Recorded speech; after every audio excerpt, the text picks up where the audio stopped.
اجبر هجاری و آستانگن جیانی هاولاتی لعراق همی ریان برخود گیرن دا کو جیانا خوب ریوه ببن و ایکش وان ریان كريدانا الرحمة آفرتانا كو بجارة ايكل لعراق تيتا ريدان هدا آفرتكش بردس كورتيه ناچاري الرحمة خوب كريدا ما عندي معيل بالبيت. من سەخبێرنینە پشتی هەڤژینە من کەسێکی پرسیارە من و زارۆکی من نەکریە نەژ ماڵباتە من نەژ ماڵباتە هەڤژینە من پارە 120,000 دلارن بۆ کۆر و 90,000 دلارن بۆ کەچ ئەز رازی بووم و من گوت ئەس دەهاریکاریە وێژنێ بکەم و ڕەحمی خۆ بەکرێ بدەم اجري آينة إسلامي و كريدانا الرحمة آفرتان قدغة وبقون هياكا مزن تيتا هجمارتن اجبركو چرين ماين آسماني بيناتينا قوتن أجمع العلماء جميعا همی زانایان اسلامی را کفتن به تایبەت لەسەر ئاستێ کۆمەڵا ئیسلامی و ڕێکخراوە ئالیکاریان ئیسلامی و مەرجعندی کو کرێدانا ڕەحمی بێگجاری حرامە. الديف همي بيوران طرازيا دادگه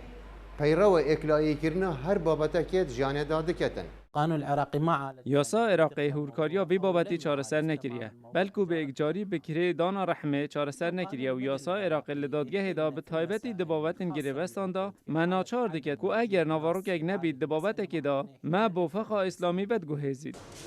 شروع زانستی و بکردانا رحمه آفرتان بکارک مروایتی تیتا هجماردن اجبركو زاروك بالرجازة خود ديكو باب خو ورقريتن نك صفة آفرتا خدان رحم بالنسبة للطفل اللي دربارê zarokê di nav rehme jinakadê hatî çandin, bandûra cênên dayk û bab li ser nabêt. Hemû sifetendî ji dayk û babên esil dête wergirtin. Ew dayka zarok di rehmê wê de bi tinê hilgira zarok ye. پیدابونا جانکا نو خوشی و شادی دگهین ته همی لعنان لیتنا برا آین و زانسته و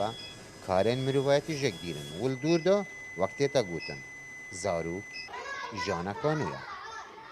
صالح با مریدنگ امریکا بغداد